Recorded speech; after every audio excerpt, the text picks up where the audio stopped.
आपण पाहतोय छगन भुजबळ यांनी मुख्यमंत्री देवेंद्र फडणवीस यांची भेट घेतलेली आहे आणि तिथून आता ते निघालेले आहेत। ही थेट दृश्य छगन भुजबळ हे गेल्या काही दिवसांपासून नाराज आहेत कारण त्यांना मंत्रिमंडळात समाविष्ट न केल्याने छगन भुजबळ नाराज आहेत। त्यांनी उघडपणे आपली नाराजी देखील बोलून दाखवलेली आहे। ओबीसी नेत्यांनी देखील आता त्यांना पाठिंबा दर्शवलेला आहे।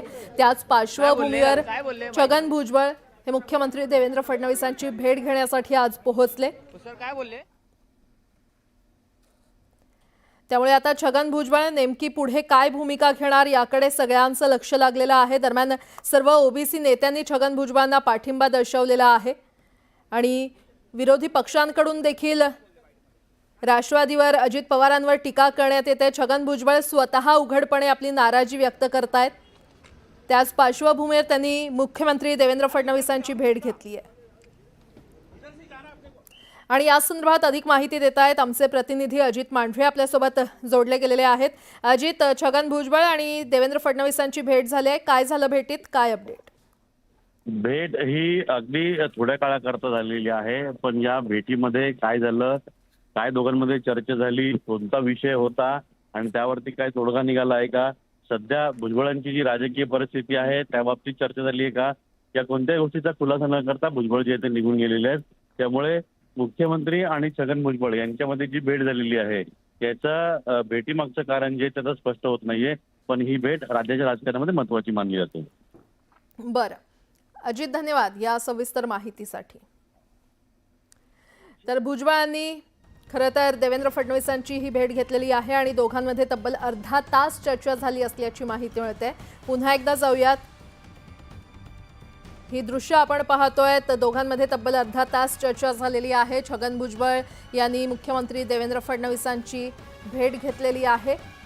छगन भुजबळ हे त्यांना मंत्रिमंडळात समाविष्ट न केल्याने नाराज आहेत आणि त्यामुळे छगन भुजबळांनी आपली नाराजी उघडपणे जाहीर देखील केली आणि त्यानंतर आता छगन भुजबळांची ही मुख्यमंत्री देवेंद्र फडणवीसांसोबतची भेट अतिशय महत्त्वाची मानली जाते। दोघांमध्ये तब्बल अर्धा तास चर्चा झाली, मात्र चर्चेत नेमकं काय झालं, कोणत्या प्रकारची चर्चा झाली या संदर्भात आणखी माहिती कळू शकली नाहीये। मात्र त्यामुळे आता छगन भुजबळ यांची पुढची भूमिका नेमकी काय असणार हे पाहणं महत्त्वाचं ठरणार आहे। छगन भुजबळ यांनी मुख्यमंत्री देवेंद्र फडणवीस यांची भेट घेतलेली आहे। दोघांमध्ये तब्बल अर्धा तास चर्चा झालेली आहे आणि यावरच अधिक बोलण्यासाठी आपल्यासोबत भाजपचे प्रवीण दरेकर जोडले गेलेले आहेत। प्रवीणजी, न्यूज 18 लोकमतमध्ये आपलं स्वागत आहे। आपण पाहतोय तर छगन भुजबळ यांना मंत्रिमंडळात समाविष्ट केलं नाही, त्यांनी उघडपणे आपली नाराजी व्यक्त केली आणि आता ते मुख्यमंत्री देवेंद्र फडणवीसांची त्यांनी भेट घेतलेली आहे। आपली प्रतिक्रिया? मला वाटतं भुजबळांचं त्या ठिकाणी नाराजीचं नाट्य आपण पाहता गेले मंत्रिमंडळाचा विस्तार झाल्यापासून आणि त्यांच्या स्वभावाप्रमाणे त्या ठिकाणी त्यांचा जो बंडखोर स्वभाव आहे त्याप्रमाणे उघड नाराजी व्यक्त केली। जे काय झालं ते आपण महाराष्ट्रात पाहिलं आणि मग अशा वेळेला महाराष्ट्राचे मुख्यमंत्री म्हणून, महायुतीचे प्रमुख म्हणून त्यांच्याशी आपली भूमिका मांडणं किंवा चर्चा करणं हे मला वाटतं स्वाभाविक आहे आणि राज्याचे मुख्यमंत्री म्हणून देवेंद्र फडणवीस साहेबांना त्या अनुषंगानेच ते त्या ठिकाणी भेटले असावेत, कारण तोच सध्या त्यांच्या समोरचा महत्वाचा विषय त्या ठिकाणी प्रश्न आहे।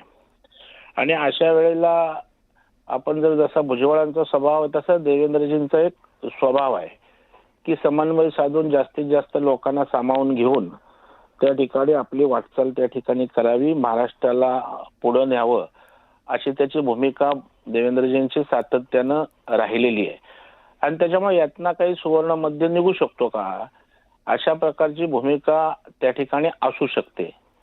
तथापि या ठिकाणी आता चर्चा दोघांमध्ये झालेली आहे आणि मला वाटतं भुजबळ साहेब त्या ठिकाणी बाहेर आल्यावर याविषयी भाष्य करू शकतात आणि नेमकं मग त्यांची दिशा भविष्यातली काय या विषयासंदर्भात असू शकते यावर आपल्याला अंदाज येऊ शकतो। परंतु देवेंद्रजी या ठिकाणी समन्वयाची भूमिका घेऊन सगळ्यांना एकत्रित घेऊन पुढे जावं, वाटचाल करावी असा त्यांचा त्या ठिकाणी कामाची पद्धत राहिली, कार्यपद्धती राहिलेली आहे आणि त्याच्यामुळे यातना काहीतरी चांगलं होईल। कारण भुजबळ हे महाराष्ट्राचे अनेक वर्ष मंत्री राहिलेत, उपमुख्यमंत्री राहिलेत, त्यांचा अनुभव दांडगा आहे, सामाजिक त्यांना अधिष्ठान आहे आणि अशा वेळेला त्यांच्याविषयी काही सकारात्मक जर विचार मुख्यमंत्र्यांनी त्या ठिकाणी केला तर त्या ठिकाणी ओबीसी समाजाला आवडेल आणि महाराष्ट्रालाही त्या ठिकाणी आवडेल आणि एकत्रितपणे महाराष्ट्राला जे पुढं जायचं आहे त्यासाठी त्या ठिकाणी चांगल्या वातावरणाचं सुद्धा त्या ठिकाणी निश्चितपणे या अनुषंगाने एक निर्मिती होईल. प्रवीणजी, जसं तुम्ही म्हटलात की छगन भुजबळ हे नेहमीच बंड करतात, त्यामुळे ते आता बंड करून भाजपच्या वाटेवर आहेत असं वाटतंय का? नाही, या संदर्भामध्ये मी काही अथॉरिटी नाहीये किंवा भुजबळांशी माझं या अर्थानं बोलणंही झालेलं नाहीये. आता या संदर्भातला अंतिम निर्णय राज्याचे प्रमुख म्हणून आमचे नेते देवेंद्र फडणवीस साहेब आणि आमचे शीर्षस्थ नेतृत्व त्या ठिकाणी घेऊ शकतं. परंतु आज 3 पक्षांचं सरकार आहे. अजितदादांचा राष्ट्रवादी काँग्रेस पक्ष आहे आणि त्याच्यामुळे अशा प्रकारचा त्यांच्या पक्षाचा नेता नाराज असताना त्या ठिकाणी आमच्याकडे घेणं हे त्या ठिकाणी मला वाटतं परस्पर तर शक्य नाही. अजितदादांशी चर्चा करून असं काय झालं तर होऊ शकतं. परंतु मला वाटतं या संदर्भामध्ये देवेंद्रजी तर सुवर्ण मध्य काढणारा नेता आहे, नेतृत्व आहे. अनेक अशा प्रकारच्या प्रसंगांमधून त्यांनी मध्यम मार्ग काढत मोड बांधलेली आपल्याला पाहायला मिळेल. मला वाटतं यातना पण त्यांच्या चाणक्य बुद्धीतनं, चाणक्ष त्यांच्या सर्व याच्यातनं निश्चितच काहीतरी सुवर्ण मध्य. प्रवीणजी, तो सुवर्ण मध्य नेमका काय असेल? मंत्रिमंडळात त्यांना सामील करून घेतील की भाजपमध्ये सामील करून घेतील? हा सुवर्ण मध्य काढणारा त्या ठिकाणचा नेता सांगू शकतो. त्यामुळे सुवर्ण मध्य काय असेल एवढं नक्की की देवेंद्रजींची कार्यपद्धती पाहिली तर त्या ठिकाणी सगळ्यांना समजावणं, सगळ्यांच्यात समन्वय साधणं, नाराजी दूर करणं, पुन्हा त्यांना प्रवाहात सामील करून घेणं, त्यांना पण एखादी वाट मोकळी करून देणं आणि त्याच्यामुळे आता कुठली वाट, कुठला सुवर्ण मध्य मला वाटतं हे आदरणीय देवेंद्रजीच त्या ठिकाणी सांगू शकतील. पण त्यांना अगदी त्यांनी आउट ऑफ बॉक्स जावं असं निश्चितच होणार नाही. त्यांना चांगल्या पद्धतीनंच या ठिकाणी देवेंद्रजी भूमिका घेऊन मार्ग काढतील यावर माझा स्वतःचा विश्वास आहे. प्रवीणजी, धन्यवाद न्यूज 18 लोकमतशी संवाद साधण्यासाठी.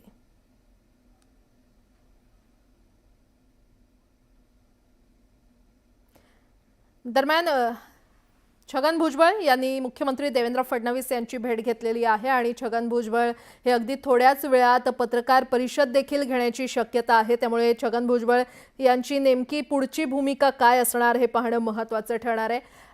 पुन्हा एकदा जाऊयात, आमचे प्रतिनिधी अजित मांढरे आपल्यासोबत जोडले गेलेले आहेत. अजित, प्रवीण दरेकर यांच्याशी आता नुकतीच चर्चा केली. ते म्हणतायत की देवेंद्र फडणवीस हे या सगळ्या परिस्थितीमध्ये कोणता तरी सुवर्ण मध्य नेमका काढतील. हा सुवर्ण मध्य नेमका काय असू शकतो? छगन भुजबळांची नेमकी पुढची भूमिका काय असू शकते? हा सुवर्ण मध्य काय असू शकतो किंवा छगन भुजबळ यांची भूमिका ते स्पष्ट करणार आहे थोड्या वेळातच. त्याच्यामुळे त्यांनी आता नुकतंच त्यांच्याकडून जाहीर करण्यात आलं की थोड्या वेळात ते पत्रकार परिषद घेऊन आपली भूमिका जी आहे ती स्पष्ट करतील. त्यामुळे आता भुजबळांची पत्रकार परिषद आणि त्यांची त्या काय भूमिका आहे हे त्यातून स्पष्ट होईल. यावरती मुख्यमंत्र्यांशी झालेली भेट, प्रवीण दरेकरांशी झालेली भेट किंवा चर्चा या अशा अनेक गोष्टी आहेत की ज्यामुळे भुजबळ हे एक अंतिम निर्णय घेतील त्यांच्या सगळ्या या राजकीय कारकिर्दीबाबत किंवा राजकारणाबाबत. त्यामुळे मुळात सगळ्या गोष्टी ज्या आहेत की छगन भुजबळांच्या की त्या कशा पद्धतीनं ते त्यांची आता भूमिका मांडतात ती थोड्या वेळात पत्रकार परिषदेमध्ये स्पष्ट होईल. अजित, खरं तर मंत्रिमंडळातून डावलल्यामागे काहीतरी गौडबंगाल असल्याचं मत ओबीसी नेत्यांनी बोलून दाखवलंय असं देखील छगन भुजबळ यांनी म्हटलेलं आहे. त्याचा नेमका काय अर्थ काढायचा? नक्कीच अर्थ वेगवेगळ्या पद्धतीने, कारण आपल्याला माहिती आहे की प्रत्येकाला महत्वाकांक्षा असते आणि प्रत्येक आमदाराला मंत्रिपद मिळावं या भूमिकेतून सर्व आमदारांची मागणी असते. पण मंत्रिमंडळामध्ये 288 पैकी फक्त 43 आमदारांनाच स्थान मिळतं. त्यातही पूर्ण मंत्रिमंडळ विस्तार होतो का याकडे सगळ्यांचं हे महत्वाचं असतं. पण इतकी वर्ष मंत्री आलेली व्यक्ती या मंत्रिमंडळात त्यांना डावललं गेलंय. अजित पवार यांनी हे असं का केलं याबाबत त्यांनी अजूनपर्यंत स्पष्टता दिलेली नाहीये.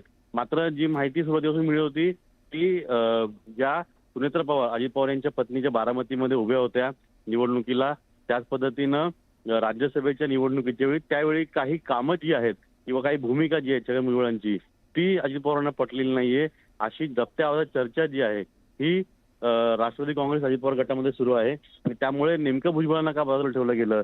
भुजबळ फक्त मंत्रिपदापासून लांब झालेत म्हणून ते नाराज आहेत का ते पूर्ण आता पक्षापासून लांब होणार आहेत? त्या अनेक गोष्टी त्या आहेत. निश्चितच आता ते थोड्या वेळात पत्रकार परिषद घेतील आणि त्यांची भूमिका स्पष्ट करतीलच. अजित, अपडेट घेत राहू. तुर्तास धन्यवाद.